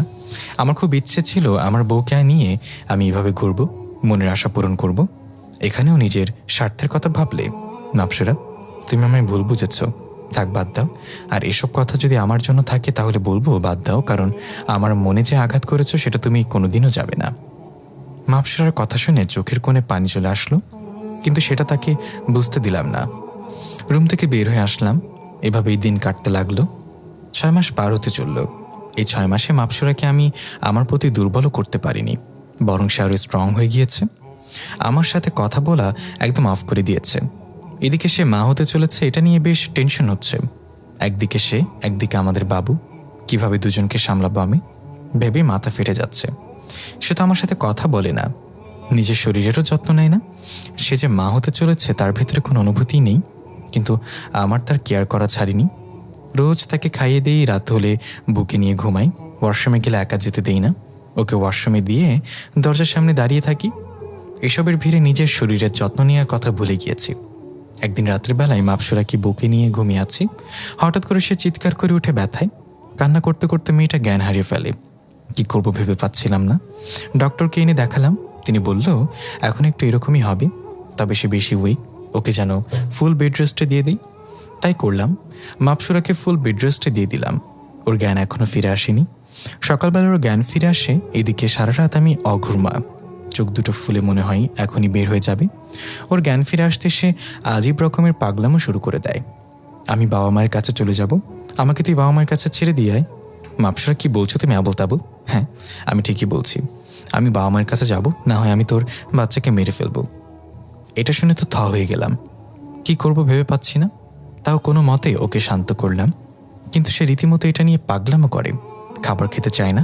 ওর এক কথা, সে তার বাবা মায়ের কাছে যাবে। ও আর এখানে থাকবে না, আমার সাথে সংসার করবে না। এরকম করতে করতে সে আরও দুর্বল হয়ে পড়ে।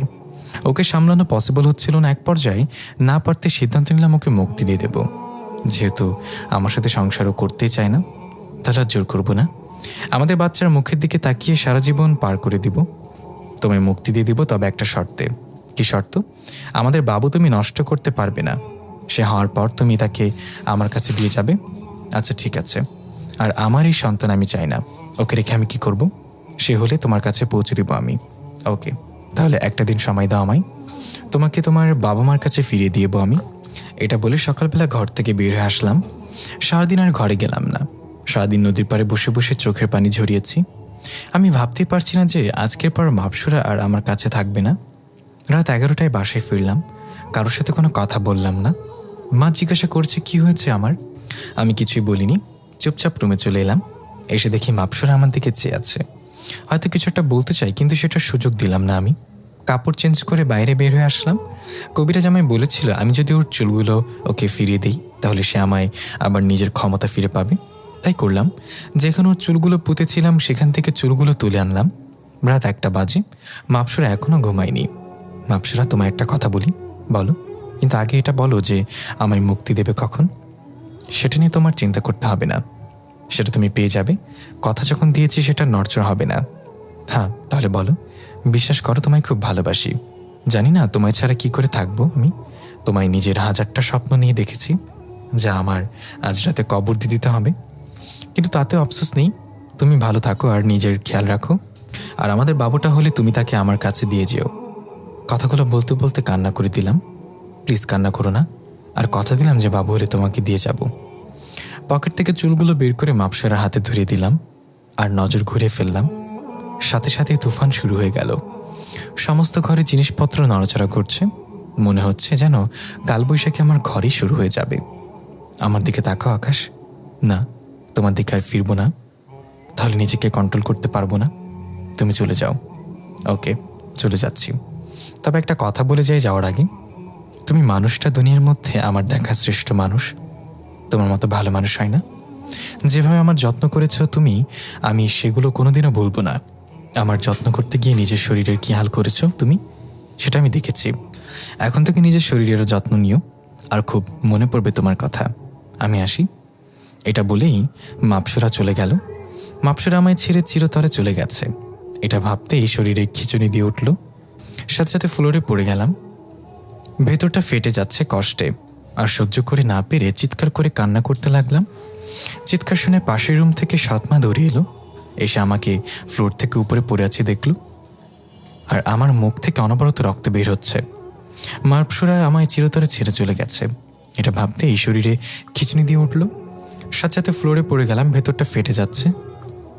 আমার এই অবস্থা দেখে সৎমা বিকট আওয়াজে চিৎকার করে উঠে বলল, আকাশ বাবা, তো কি হয়েছে? কি বলবো, বলার মতো কোনো শক্তি নেই। তবে একটু বললাম যে মাপসুরা আমায় ছেড়ে চলে গেছে। তারপর আর আওয়াজ বের হচ্ছে না মুখ দিয়ে। কেন ছেড়ে চলে গেছে? কোনো আওয়াজ বের হচ্ছে না মুখ দিয়ে। বাবা তুই কথা বলছিস না কেন? বলে কান্নাকাটি শুরু করে দেয়।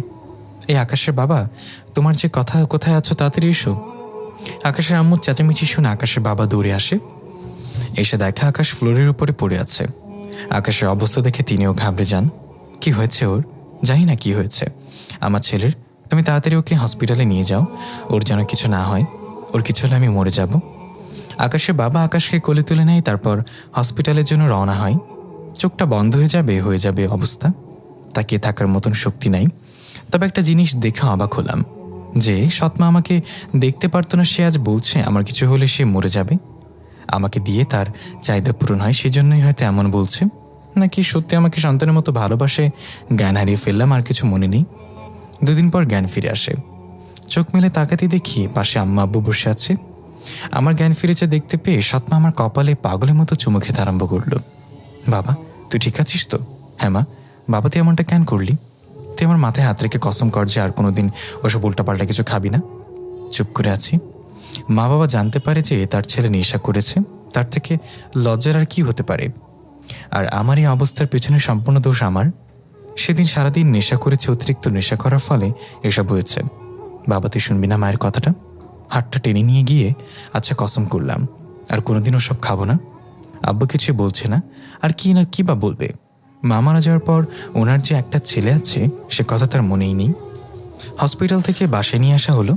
সৎমা আমার পেছনে লেগে আছে, আমার সেবা যত্ন করছে, কোনো কিছুতেই কমতি রাখছে না, একদম আমার মায়ের মতো দেখভাল করছে। কিন্তু সব কিছুই ভিড়ে মাপসুরাকে বলতে পারিনি। ভেতরটা ফেটে যাচ্ছে কষ্টে। সে যে আমায় ছেড়ে চলে গেছে সেটা আমার বিশ্বাসই হচ্ছে না। এভাবে দিন কাটতে লাগলো। একদম ঘরবন্দি হয়ে গেছে আমি। চাকরিটাও চলে যায় এই কারণে। কিন্তু সৎমা আমার কোনো প্রেশার দিল না, উল্টো বলল, তোর বাবার যা আছে তা খেয়ে তুই শেষ করতে পারবি না। তোর চাকরি চলে গেছে, ভালো হয়েছে, তোর আর চাকরি করতে হবে না, আমার ছেলে আমার কাছেই থাকবে। অন্যদিকে মাপসুরা তো সেই খুশি, নিজের মা বাবাকে পেয়ে, পরিপালকের লোকজনকে পেয়ে খুব ভালোই দিন কাটছে তার। হঠাৎ আবার পেইন শুরু হয় তার। তখনই আকাশের কথা মনে পড়ে যে গতবার যখন তার পেইন উঠেছিল তখন মানুষটা কীভাবে পাগলের মতো ছোটাছুটি করেছে ওর জন্য। পেইন উঠেছিল তার, অথচ কষ্ট যেন আকাশ পাচ্ছে। আকাশের সাথে কাটানো মুহূর্তগুলো একে একে তার মনে পড়তে থাকে। পণ্ডিত এসে মাপসুরাকে কি পরা পানি দিয়ে যায় যাতে করে তার পেইন কমে যায়। এভাবেই দিন কাটতে থাকে। একদিন রাতের বেলায় মাপসুরা ঘুমিয়ে আছে, তখন সে স্বপ্নে দেখতে পায় আকাশকে। আকাশ তার মাথায় হাত বুলিয়ে দিচ্ছে, পেটে চুমু খাচ্ছে আর বলছে, কলিজা তুমি টেনশন করো না, আমি চলে এসেছি। এখন থেকে তোমার সমস্ত দেখভাল আমি করব। তুমি সত্যি চলে এসেছো আকাশ, প্লিজ তোমায় একবার ছুঁয়ে দেখি। আকাশ আর কোনো কথা বলছে না, চোখ মুখ কালো করে নিচের দিকে তাকিয়ে আছে। মাপসুরা আকাশকে ছুতে যাবে তখন সে হাওয়ায় মিশে যায়। এই তুমি কোথায় চলে গেলে আমাকে রেখে? বলে চিৎকার করে ওঠে। সাথে সাথে ঘুম ভেঙে যায়। ঘুম থেকে উঠে সে কাউকেই দেখতে পায় না। তখনই মনে পড়ে তার যে সে পরিপালকে আছে আর আকাশকে পৃথিবীতে রেখে চলে এসেছে। নিজের অজান্তেই সে কান্না করে দেয়। আকাশের জন্য খুব খারাপ লাগছে। তার মনে হচ্ছে সে যেন নিঃশ্বাস ভারী হয়ে আসছে তার। না, কাল সকালে আমি পৃথিবীতে যাব, গিয়ে আকাশকে দেখে আসব। সকালবেলায় মাপসুরা তার মা বাবাকে বলে যে সে পৃথিবীতে যাবে, কিন্তু তার বাবা মা তাকে যেতে দেয় না, কারণ তার শরীরের অবস্থা ভালো না আর এটা পরিপালকের নিয়ম বাইরে। কিন্তু মাপসুরার যেদের কাছে হেরে যায় তিনারা। আচ্ছা ঠিক আছে, কাল তাহলে তুমি পৃথিবীতে যেও, তবে আমিও যাব তোমার সাথে। আচ্ছা বাবা। সকালবেলা মাপসুরার তার বাবা পৃথিবীতে আসে। এসে সোজা আকাশের বাসায় যায়। আকাশ রুমের মধ্যে মরার মতন পড়ে আছে আর একদম শুকিয়ে কাঠ হয়ে গেছে। আকাশের এই দুরবস্থা দেখে মাপসুরা ফুপিয়ে কান্না করে দেয়। এ আকাশ চোখ খোলো, আমি চলে এসেছি। মিটমিট করে চোখ খুলে তাকিয়ে দেখি মাপসুরাকে। খুশিতে মনটা নাচানাচি শুরু করে দিয়েছে। ইচ্ছে করছে শোয়া থেকে উঠে গিয়ে ওকে জড়িয়ে ধরি, কিন্তু শরীর তো খারাপ, সে শক্তিটাও নেই। মাপসুরা চলে যাওয়ার পর নিজের যত্ন নেওয়ার কথা ভুলে গেছি, তাই রোগ হয়ে গিয়েছে অনেক। কি হাল করেছো নিজের মনে মনে? এটার জন্য তো তুমি দায়ী। আর এখন এসে বলো যে কোনো ফায়দা আছে? যখন ছেড়ে গিয়েছিলে তখন ভাবা দরকার ছিল যে আমি তোমায় ছাড়া থাকতে পারবো না, তাও তুমি পাষাণের মতো করে ছেড়ে গেলে। খুব রাগ হচ্ছে মেয়েটার উপরে। হ্যাঁ, আমাকে কষ্ট দিয়েছ, এবার আমিও চুপচাপ থাকবো, কোনো কথা বলবো না। কি হলো, কথা বলছো না যে? কি বলবো? কথা বলবে, প্রয়োজন মনে করি না। চলে যাও এবার, যেখান থেকে এসছো সেখান থেকে চলে যাও। এমন করে বলছে কেন আকাশ? তুমি তো সম্পর্ক ছেদ করে চলে গেল, তারপর আর কি বলার থাকে? তোমার সাথে আমার আর কোনো কিছুই নেই, শুধু বেবিটা হলে আমাকে দিয়ে যেও। আকাশের কথা শুনে মাপসুরার কান্নার গতিবেগ আরও বেড়ে যায়। প্লিজ আকাশ, এভাবে বলো না। তোমাকে ছাড়া আমার খুব কষ্ট হয়, তোমার কাছ থেকে তোমায় ফিল করতে পারিনি। যখন দূরে সরেছি তখনই তোমার ভালোবাসা উপলব্ধি করতে পেরেছি। প্লিজ তুমি আমার সাথে পরিপালকে চলো। আকাশের সৎমাও সামনে ছিল। মাপসুরাকে দেখে আকাশের রুমে এসেছেন তিনি। না, আমার ছেলেকে আমি কোথাও যেতে দেব না, সে আমার কাছেই থাকবে। না, আমি ওকে নিয়েই যাব, ওকে ছাড়া আমার ভালো লাগে না। আমার বর আমার সাথে পরিপালকে থাকবে। মাপসুরা, সে স্বপ্ন ভুলে যাও, সেটা কখনোই হবে না। না হবে বাবা, আমি আকাশকে পরিপালকে নিয়ে যাব আমাদের সাথে। এই মেয়ে, একবার বলেছি না যে আমি আমার ছেলেকে কোথাও যেতে দেব না? আরে মাপসুরা, কি পাগলামো করছিস? সে যেতে চায় না, তাও তুই জোর করছিস কেন? বাবা, আমি এত কিছু বুঝি না, আমি এটুকু জানি আমি আকাশকে এখান থেকে নিয়ে যাব।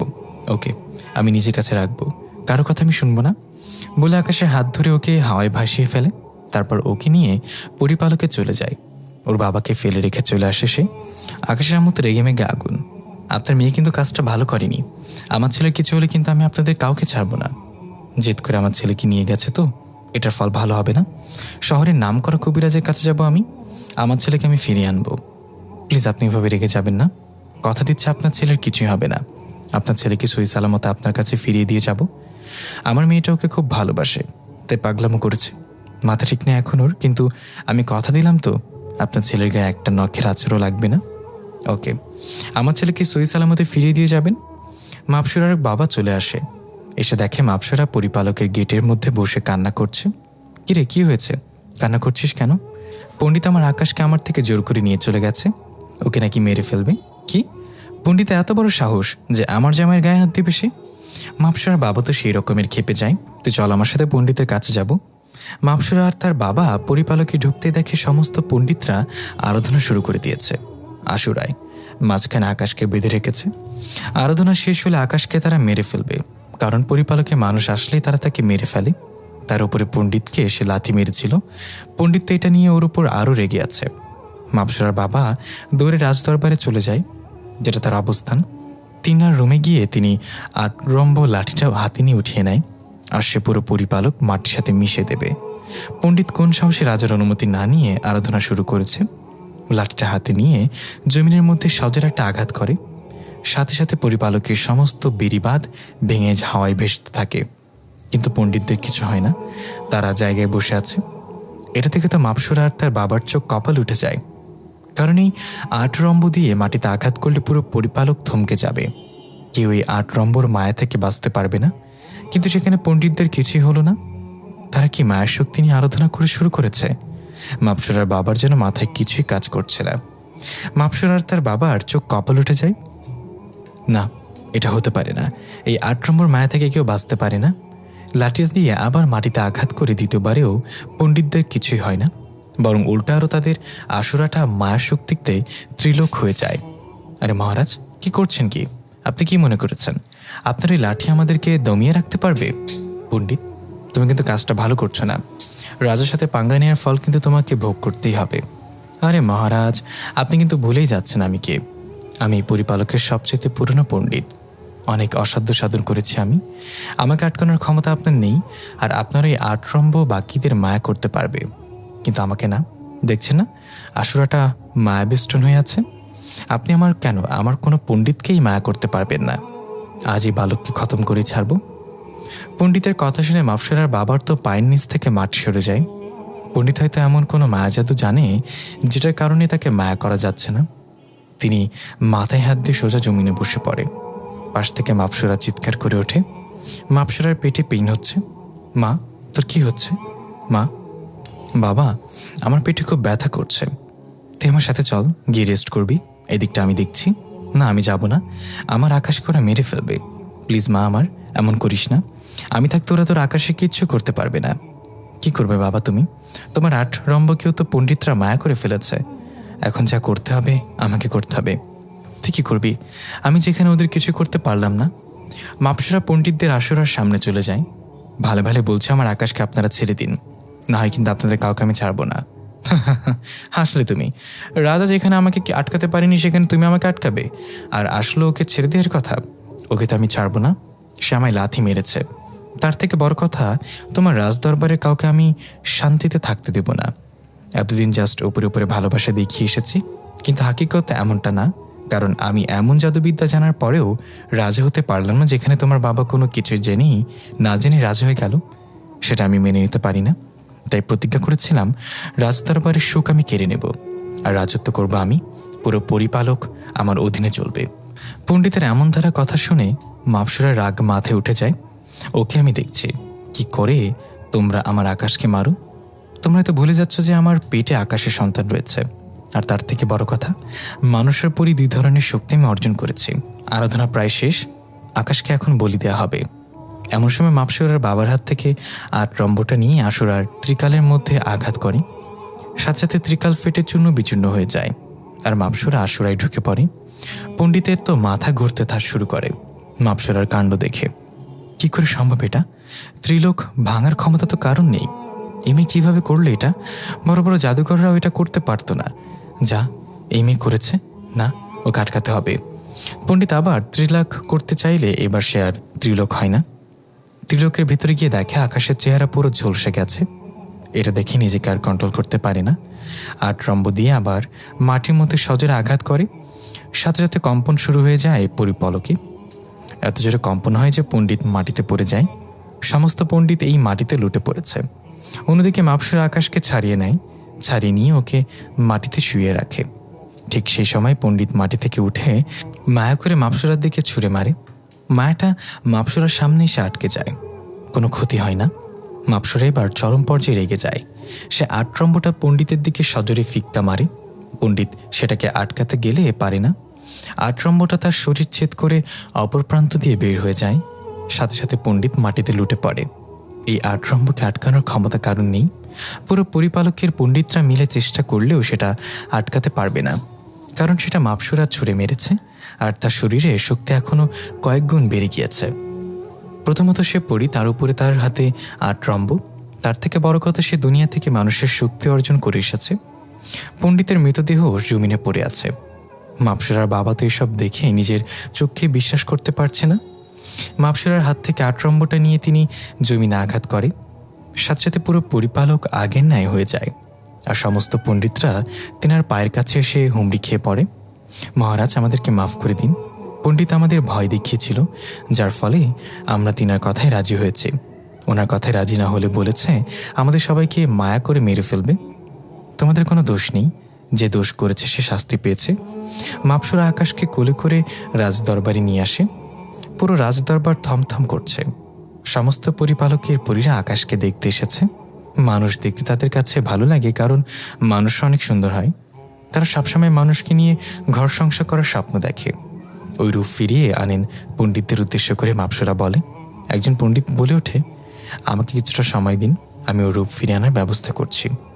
পণ্ডিত সেখান থেকে চলে যায়। একটু পর ফিরে আসে হাতে রূপ গাছের ফল নিয়ে। সেটা এনে আকাশকে খাইয়ে দেয়। আকাশের চেহারা আগের ন্যায় হয়ে যায়, কিন্তু তার জ্ঞান এখনো ফেরেনি। সবাই অপেক্ষা করছে আকাশের জ্ঞান ফেরার। একটু পর আকাশের জ্ঞান ফিরে আসে। বিপত্তিটা তখনই বাধে। আকাশ নিঃশ্বাস নিতে পারছে না, তার খুব কষ্ট হচ্ছে। মুরগি জবাই করলে যেমন ধরফর করে, আকাশও ঠিক সেই রকমভাবে ধরফর করছে। এটা দেখে এক পণ্ডিত বলে, এই বালক আর কিছুক্ষণের মধ্যে মারা যাবে। যদি ওকে পরি বানানো না হয় তাহলে তাই করুন। ওর কিছু হলে আমি মরে যাব। আপনারা ওকে পরি বানিয়ে দিন আরাধনা করে। মাপসুরা, কি বলছিস তুই এটা? ওর মায়ের কাছে আমি কথা দিয়ে এসেছি যে ওকে ওর মায়ের কাছে ফিরে দিয়ে আসবো। বাবা, ওর তো কোনো ক্ষতি করছি না, আমি ওকে বাঁচানোর জন্যই তো এমনটা করছি। ওকে, তাহলে ঠিক আছে পণ্ডিত মশাই, আপনার ওকে পরি বানিয়ে দিন। জি মহারাজ। তবে একটা জিনিস, আরাধনা করতে করতে ওর মুখে কেউ নিঃশ্বাস দিন, না হয় এর মধ্যেই বিপত্তি ঘটে যাবে। না না, আমি নিঃশ্বাস দিচ্ছি, আপনারা আরাধনা শুরু করুন ওকে নিয়ে। পণ্ডিতরা আরাধনায় বসে।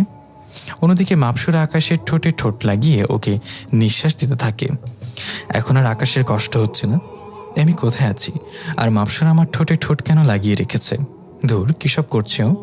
মাপসুরাকে সরিয়ে দিতে চাইলাম, নিজের থেকে সে আরও শক্ত করে আমায় জড়িয়ে ধরেছে আর চোখের ইশারায় বলছে ওকে না ছাড়তে। একটু পর কেউ একজন এসে আমাকে তেতো জাতীয় কিছু একটা খাইয়ে দেয় আর মাপসুরা আমার থেকে সরে যায়। সাথে সাথে অনুভব করলাম আমার শরীরের হাড় বিকিয়ে যাচ্ছে আর আমি হাওয়ায় ভাসছি। এটা দেখে ভয়ে একটা চিৎকার মারলাম আর মাপসুরা এসে আমায় চাপটে ধরলো আর বলতে লাগলো।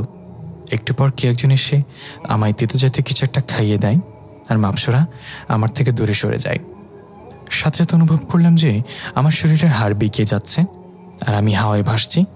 এটা দেখে ভয়ে একটা চিৎকার মারলাম আর মাপসুরা এসে আমায় চাপটে ধরলো আর বলতে লাগলো, খুব কষ্ট হচ্ছে আমার কলিজাটা, তাই না? হ্যাঁ, খুব কষ্ট হচ্ছে, নিঃশ্বাস নিতে পারছি না আমি। কলিজা প্লিজ আর একটু সহ্য করে নাও, তারপর সব ঠিক হয়ে যাবে। এত কষ্ট মনে হচ্ছে যেন এখনই দমটা বের হয়ে যাবে। একটু পর ধপাস করে মাটিতে পড়ে গেলাম। তারপর আর কিছু জানি না। যখন জ্ঞান ফিরে আসে তখন নিজেকে আবিষ্কার করি বিছানার উপরে শুয়ে আছি আর মাপসুরা আমার মাথাটাকে তার কোলের মধ্যে নিয়ে বসে আছে আর মাথায় হাত বুলিয়ে দিচ্ছে। আমার জ্ঞান ফিরে এসেছে সেটা দেখতে পেয়েই খুশিতে কান্না করে দিল আর আমায় পাগলের মতো চুমু খেতে আরম্ভ করলো। এখন কেমন লাগছে আমার কলিজাটার? মুখ অন্যদিকে ঘুরিয়ে ফেললাম। কি হলো, আমার বাবুটা আমার উপর রেগে আছে বুঝি? মাপসুরা, তুমি তোমার প্রতিশোধ নিয়েই নিলে, তাই তো? আমাকে মানুষ থেকে পরি বানিয়ে দিলে যাতে করে আমি আর দুনিয়াতে যেতে না পারি। সত্যি বলছি, আমি তোমার উপরে প্রতিশোধ নিইনি, তোমাকে বাঁচানোর জন্যই পরি বানিয়েছি। আর কে বলেছে তুমি পৃথিবীতে যেতে পারবে না? তুমি সব পারবে। তোমার যখন যা ইচ্ছে করবে তুমি তাই করবে, তোমার জন্য কোনো ধরা বাধা নেই।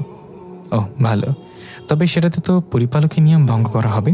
আরে ধুর, কিসের নিয়ম? রাজের উপরে কেউ আছে নাকি? তার থেকে বড় কথা তুমি আমার হবু, যেমন তুমি হবু না রাজ দরবারের একমাত্র মেয়ের জামাই। তুমি তোমার স্বাধীন মতো চলবে। সবই বুঝলাম, কিন্তু রাজের উপরে কেউ আছে নাকি মানে বুঝলাম না। আরে গাধা, তোমায় বলছিলাম না যে আমি পরিপালকের ভবিষ্যৎ রানী হব? কিন্তু সেই আসনটা আমি তোমায় দিয়ে দিতে বলেছি বাবাকে, কারণ আমার রাজত্ব দরকার নেই, আমার দরকার শুধু তোমাকে। আমি শুধু তোমার মনে রাজ করব আর তুমি রাজ করবে পুরো পরিপালকে। মাপসুরার কথা শুনে ভেতরটা খুশিতে ভরে উঠল। ওর উপরে যে অভিমান ছিল সব কিছু মুহূর্তের মধ্যে কোথাও উদয় হয়ে গেল। যেখানে সবাই পাওয়ারের পেছনে ছুটে বেড়ায়, কার উপরে কি উঠবে সেটা নিয়ে টক্কর চলে, আর সেখানে মাপসুরার কিছুই চাই না, তার সমস্ত কিছু আমি, তার শুধু আমাকে চাই। এমন ধারা ভালো হয়তো দুনিয়ায় কেউ আমাকে বাসতে পারবে না। খুশিতে নাচতে ইচ্ছে করছে, কিন্তু সেটা ওর সামনে প্রকাশ করলাম না। সে আমাকে কষ্ট দিয়েছে, এবার আমিও একটু কষ্ট দিব তাকে। না, আমার কিছুই চাই না, আর আমার তোমাকেও দরকার নেই। আমি পৃথিবীতে গিয়ে অন্য কাউকে বিয়ে করে নিব, না হয় পরিপালক থেকে একজনকে বিয়ে করে নিব, তবুও তোমার সাথে আমি থাকবো না। কি বলছো আকাশ? প্লিজ তোমার পায়ে পড়ি, তুমি এমনটা করো না। কেন? তখন মনে ছিল না যখন আমাকে ছেড়ে চলে এসেছিলে? বিশ্বাস করো, তখন আমি অন্ধ ছিলাম, কিন্তু এখন আমি তুমিতে আটকে গেছি তোমার ভালোবাসায়। প্লিজ তুমি এমন কিছু করো না। না, আমি তো এসব শুনবো না। তখন আমিও অনেক বুঝিয়েছিলাম, কই তুমি তো আমার কথা শোনোনি, চলে এসেছো স্বার্থপরের মতো। প্লিজ আকাশ, তুমি আমাকে একা করে দিও না। আমি তোমার পায়ে পড়ে ক্ষমা চাইছি। তুমি এসব কিছু করলে আমি মরে যাব। আমি তোমার ভাগ কাউকে দিতে পারবো না। বলতে বলতে ফুপিয়ে কান্না করে দেয়। ওর কান্না দেখে হাসি আর থামাতে পারলাম না, শব্দ করে হেসে দিলাম। আরে পাগলি মেয়ে, কান্না করে কেন? আমি কি পাগল নাকি যে তোমায় ছেড়ে যাব? তোমার পেটে আমাদের বেবি রয়েছে, তারপরে আমি অন্য নারীর কাছে যাব? তুমি সেটা ভাবলে কি করে? আমি তো মজা করছিলাম। কি বলি তুই এতক্ষণ আমার সাথে মজা করলি? আর অন্যদিকে আমার ভেতরে ফেটে যাচ্ছিল, কুত্তা তুই একটা, বলে আকাশকে মারতে আরম্ভ করে। আরে আল্লাহ, কি করছো কি তুমি? মারতে গিয়ে তো বেফাস লেগে গেলে বাবু ব্যথা পাবে তো। পাক ব্যথা? ওর বাবা যে শয়তান হয়ে গেছে সেটা আজ দেখুক পেট থেকে। আকাশের চুল ধরে ইচ্ছে মতো টানছে। মাপসুরাকে ছাড়িয়ে নিয়ে ওর হাত দুটো চেপে ধরলাম বিছানার সাথে। দেখি এবার কি করে মারো। দেখো, ভালো হবে না কিন্তু, বলে দিলাম। আমাকে মারতে দে, আমার রাগ উঠে আছে। আরে আমার ময়না পাখি, এত রাখতে নেই, আর তোমার জন্য তো রাগ হারাম। আর দাঁড়াও, তোমার রাগ কমাচ্ছে বলে ওর ঠোঁট জোড়া নিজের দখলে করে নিলাম। ইচ্ছা মতো চুমুক খেচ্ছি। কি যে নেশা ওর ঠোঁটের মধ্যে তা উপরওয়ালাই ভালো জানেন। ইচ্ছে করছিল না ওকে ছাড়তে, কিন্তু দরজা কেউ একজন কড়া নাড়ল, তাই ওকে ছেড়ে দিয়েছি। মাপসরা বিছানা থেকে উঠে গিয়ে দরজা খুলল। হে রানী মহারাজ, আপনাদেরকে যেতে বলেছে, একটু পর নাকি রাজা ঘোষিত করা হবে। ওকে আসছি। মাপসরার আমি মিলে নিচে রাজসভায় গেলাম। রাজসভায় গিয়ে তো মাথা ঘুরে উঠল। হাজার হাজার পরি উপস্থিত হয়েছে সেখানে। রাজামশাই মাপসরার বাবা আমাকে সবার সামনে রাজা ঘোষিত করলো আর আমার মাথার মধ্যে রাজার মুকুট পরিয়ে দিল। কল্পনাও করতে পারিনি কখনো যে এত বড় পজিশনে নিজেকে দেখতে পাবো, যেখানে দুনিয়ার মানুষ আমাকে 2 টাকা দামও দিত না।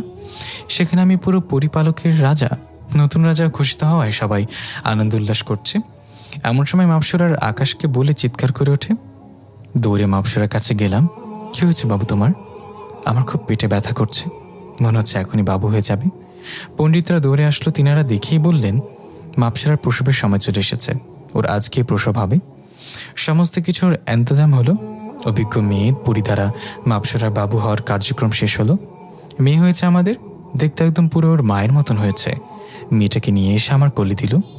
মাপসরার কথা জিজ্ঞাসা করতেই যে সে কেমন আছে, সবাই মুখ কালো করে ফেলল। কি হয়েছে, কথা বলছেন না যে? মাপসরা ঠিক আছে তো? ক্ষমা করবেন মহারাজ, মেয়েকে বাঁচাতে পেরেছি শুধু আমরা, আর মহারানী প্রসব করার সময় মারা গেছেন। এটা শুনে বাচ্চাকে নিয়ে ধপাস করে মাটিতে বসে পড়লাম। চোখ দিয়ে অনবরত জল গড়িয়ে পড়ছে। আরে পাঠক ভাই দাঁড়ান, আপনারা কি ভাবছেন এমন ধরনের কিছু হবে? যদি এমন কিছু ভেবে থাকেন তাহলে তারা ভুল ভাবছেন। এমন কিছু হয়নি। আমি এখন মাপসরার পাশেই বসে আছি, আর সে তো মহা খুশি। সে কল্পনা করতে পারছে না যে সে মা হয়েছে। সমস্ত কিছু ভালো ভালো হয়ে যায়। এভাবে আমাদের সংসারটা পরিপূর্ণতা লাভ করে, আর আমি এখন পুরোপুরি স্বাধীন। ইচ্ছে হলে পৃথিবীতে যাই, ইচ্ছে হলে পরিপালকে আসি, তবে বেশিরভাগ সময় পৃথিবীতেই থাকা হয়। 5 বছর পর রাইসামণি হাঁটতে শিখেছে। আমাদের মেয়ের নাম রাইসা। মায়ের সাথে খেলা করছে। আমি রুমে বসে আছি, আর মাপসরা পরিপালকের কাজের জন্য গিয়েছে। কিছুক্ষণের মধ্যে চলে আসবে। একটু পর মাপসরা চলে আসে, এসে রুমে ঢোকে। রাইসা কই? মায়ের সাথে খেলা করছে। তো তুমি ঘরে বসে কি করছো? কিছুই করছিলাম না, তবে ভেবছিলাম যে তুমি আসলে তোমার সাথে খেলা করব। যা শয়তান, একদম উল্টাপাল্টা কথা বলবা না তুমি। কিসের উল্টাপাল্টা? হ্যাঁ বলে ওকে কাছে টেনে নিয়ে আসলাম। এত কাছে নিয়ে এসেছি যে তার নিঃশ্বাস পর্যন্ত শুনতে পাচ্ছি, আর সে কেমন যেন চুপসে আছে। প্লিজ দুষ্টামি করো না। কখন বাবু চলে আসবে? সে আসবে না, আমার সাথে মজা করে খেলা করছে, আর আমি তোমার সাথে খেলা করব। কি খেলা করবে? বাবু হয় যে সেই খেলা। আর কি কি বলছো এসব? তোমার লজ্জা শরমে কি বিক্রি করে কটকটি খেয়েছো নাকি? দর্শকরা তো শুনছেন, ওদের কান আছে, ওরা তো শুনবে। আর শুনলে শুনো, ওরাও কাজে লাগাতে পারবে ট্রিক্সগুলো। তোমার আসলে লজ্জা শরম নেই? না নেই, সরো, এখন আমি আদর করব। বলে মাপসরাকে আদর করতে আরম্ভ করলাম। দর্শক ভাইরা আর কত শুনবেন? আপনাদের পক্ষ হয়ে একটু কথা বলেছি দেখে ভাবিয়েন না যে আপনাদের সামনে ইতিহাস তৈরি করব। সো উল্টো রাস্তা ধরে কেটে পড়ে। এখন পার্সোনালি কিছু হিস্ট্রি তৈরি হবে। গল্পটা কেমন হয়েছে সবাই গঠনমূলক মন্তব্য করে জানাবেন। আর আপনারা যদি চান তাহলে এই গল্পের সিজন 3 নিয়ে আসবো। সবাই ভালো থাকবেন। আল্লাহ হাফেজ। দেখা হবে পরবর্তী গল্পে।